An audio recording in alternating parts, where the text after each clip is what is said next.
80 शब्द प्रति minute dictation start. जब आमदनी में तेज गिरावट जारी हो और क्रय शक्ति कमजोर हो, तब एक साधारण व्यक्ति यही सोचता है कि कम से कम उसकी अनिवार्य जरूरत की चीजों की कीमतों तक उसकी पहुंच हो। लेकिन पिछले कई महीने से हालत यह है कि अर्थव्यवस्था एक संवेदनशील स्थिति से गुजर रही है। इसमें बहुत सारे लोगों के सामने रोजी रोटी का सवाल एक बड़ी चुनौती हो गया है और इसके बरक्स बाजार में जरूरत की सभी वस्तुओं की कीमतें आसमान छू रही हैं। सोमवार को जारी आंकड़ों के मुताबिक मार्च महीने में देश में खुदरा महंगाई दर बढ़कर 5.52 हो गई, जब फरवरी में खुदरा महंगाई 5.03% की रफ्तार से बढ़ी थी।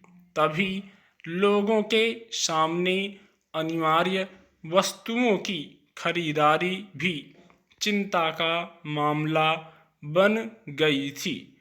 इसके अलावा फरवरी में समूचे देश में खाने पीने की चीज़ों के दाम 3.87% बढ़े थे। वहीं मार्च में इसमें 4.94% बढ़ोतरी हो गई। अब खुदरा महंगाई दर में करीब आधा फीसद और खाने पीने के दाम में लगभग 1% की बढ़ोतरी के आंकड़े के बीच आम लोग किन हालात का सामना कर रहे होंगे, इसका अंदाजा लगाया जा सकता है। गौरतलब है कि रोजमर्रा की खाद्य सामग्रियों में दालों के दाम में 13.25%, तेल की कीमत में करीब 25% और फल अंडा सहित दूसरी चीज़ों के मूल्यों में भी खासी बढ़ोतरी हुई।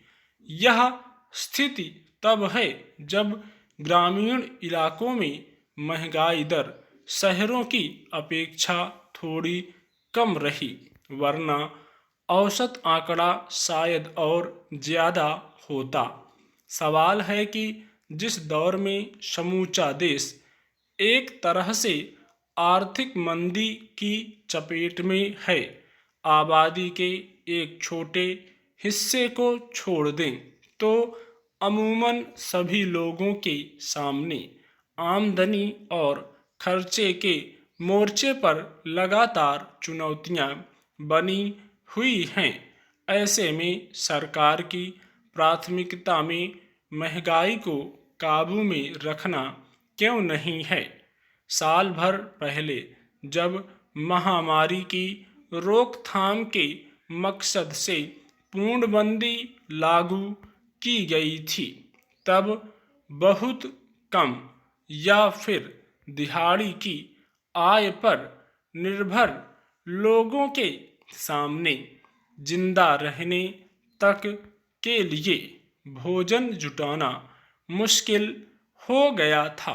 हालांकि तब एक तबका ऐसा था जो पहले से कुछ जमा पूंजी के बूते अपनी जिंदगी को सहज बनाए रख सका था, लेकिन इस सहारे के बूते बहुत लंबे समय तक संकट का सामना नहीं किया जा सकता है। यही वजह है कि इस बार महंगाई की मार से गरीब तबका और मध्य वर्ग दोनों ही काफ़ी परेशान हैं। सच यह है कि मंदी के दुष्चक्र से उबरने में महंगाई एक बड़ी बाधा है।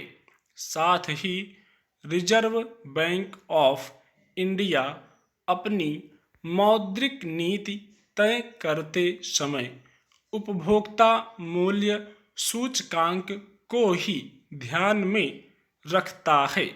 साफ है कि महंगाई दर में जैसी तेजी बनी हुई है, उसके दबाव की वजह से ब्याज दरों में कमी की संभावना नहीं बनेगी।